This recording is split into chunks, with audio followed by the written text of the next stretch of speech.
All right, everyone, I just got back home from seeing Godzilla, Kong, the New Empire. I don't know what that X is for. Godzilla X Kong, the New Empire? I don't know.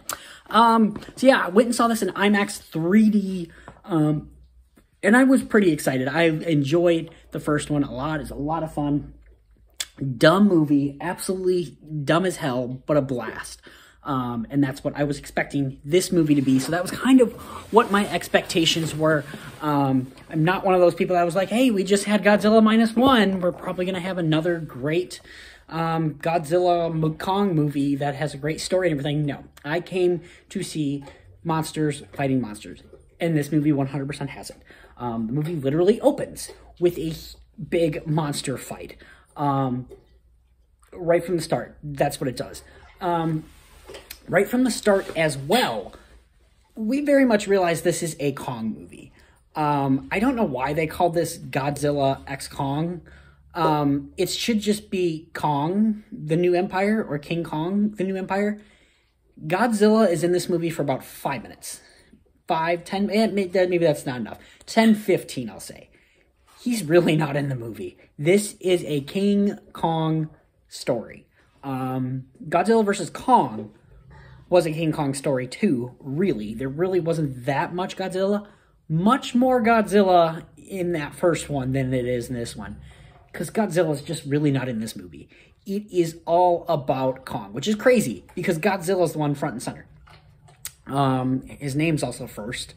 So I'm wondering if part of that was because of Godzilla -1. I don't know. But this is 100% a King Kong movie. 100%. It is just nothing but King Kong. It really is. If I were to say lead actor, Kong. Kong is the lead in this movie. It is just all Kong. Like, to the point that this movie almost started feeling like a Planet of the Apes movie, except they don't talk. They just kind of gesture, and you kind of get what they're going for.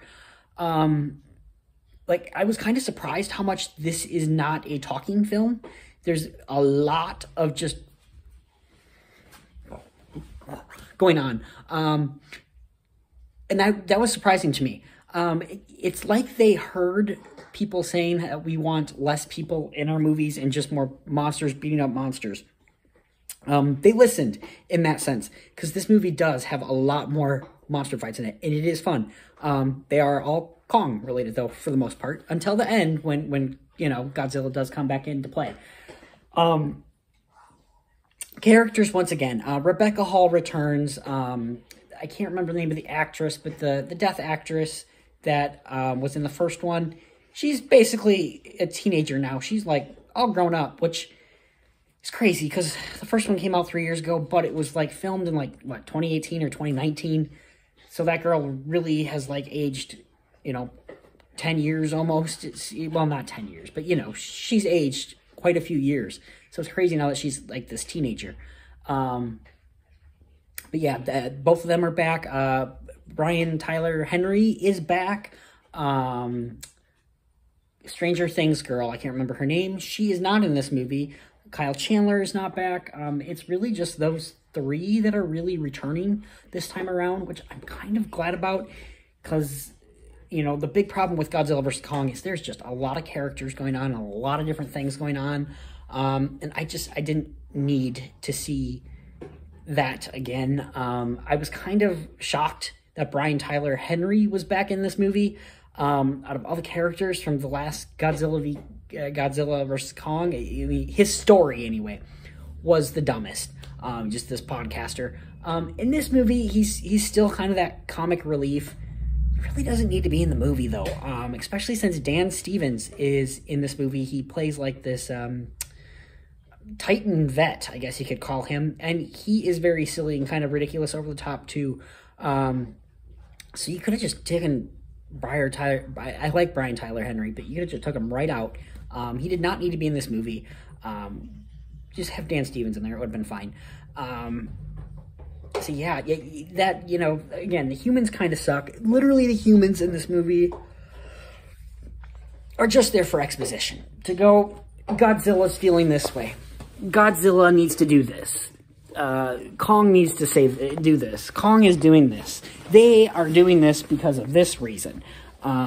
There's literally like a section where Rebecca Hall like reads like, I don't know, paintings on the floor, runes or whatever in a temple, and it's like blah blah blah blah blah blah blah blah blah blah blah blah blah blah blah. And she's using a lot of scientific terms that I don't think are actually scientific terms, but I'm not smart enough to know if it's actually a scientific term. So, you know, that's fun, I guess. Yeah, if this movie sounds stupid, it's because it kind of is, but it's fun stupid. And if you went into this movie expecting something different as far as like a story or anything like that, I think you're crazy. I didn't really watch the trailers for this one, but still you're crazy. Especially after having watched the first one where there is no story. Did you really think they were going to change it? I mean, maybe they will in the future because of Godzilla -1 and such. We'll see how the box office does for this one, but box office for this one's made more money probably already opening weekend than the entirety of Godzilla -1. Yeah, it costs more. I think this movie had to have cost at least $200 million. This movie has so much special effects, CGI in it. It's just crazy. Half this movie's got to be CGI. I mean, this is like Avatar level craziness. Considering that Kong is essentially the main character, it's just crazy how much special effects are in this movie. So yeah, again, though, I went into this movie wanting monster action. That's what I got. I didn't hate this movie. Yes, the story sucks. There is no story. The most they really have with the people, the human characters suck. They're nothing. The most they have with the human characters is the plot between Rebecca Hall's character and her adopted daughter. Does she belong with her or does she belong elsewhere? Like, she doesn't feel she has a home because she's the last of Skull Island or whatever. Excuse me. So yeah, this movie is just exactly what you should think it should be. Not what some people are thinking it should be, but it's just monsters beating up each other. That's it. Mostly Kong. If you're going in to see Godzilla, I can see why you'd be disappointed in that. I definitely was slightly. Like, the movie is called Godzilla Kong, and there's not a lot of Godzilla. So that was kind of slightly disappointing. I will say that. Like I said, saw it in IMAX 3D. See this on the biggest freaking screen possible. When Godzilla and Kong are up on that screen, I mean, you're like, holy crap, these things are huge. And I did not mind the 3D. I wouldn't say it's necessary, but I did not mind it. I was thinking as I was watching this movie, I feel like 3D just needs to be in IMAX movies, kind of like only. Because I feel like that's the only time I've really enjoyed 3D is in IMAX.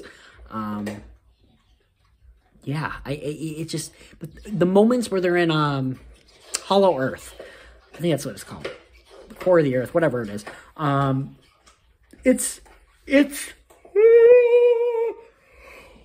Excuse me. It looks pretty sometimes. There's things popping out and stuff. It did look cool. I didn't mind the 3D when it came to the core Earth. Like, core Earth? Is it Hollow Earth? I think it's Hollow Earth.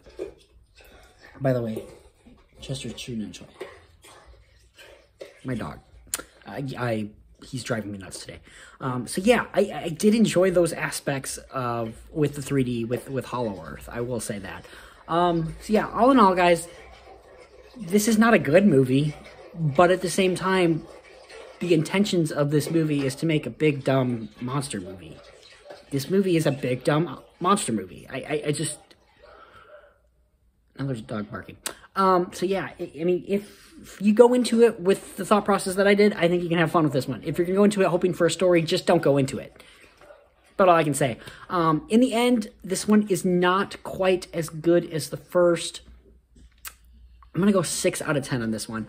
I do wish I had friends at this point in Greenville, South Carolina, because I think I would have had more fun with it the way I did the first one. The first one, I went with 2 friends, and we were just having a blast. And especially since the one friend only had literally gone to movies like 3 times in his life, that made it even more fun. So I think, you being able to convert someone into a movie fan, it's always a good thing. So you guys, 6 out of 10 for me on this one. Not a great movie, but still a fun movie, and definitely recommend seeing it in IMAX if you can. There's some really great IMAX sequences. So you guys have yourself a great day. Don't do anything I wouldn't do, and we will see you next time.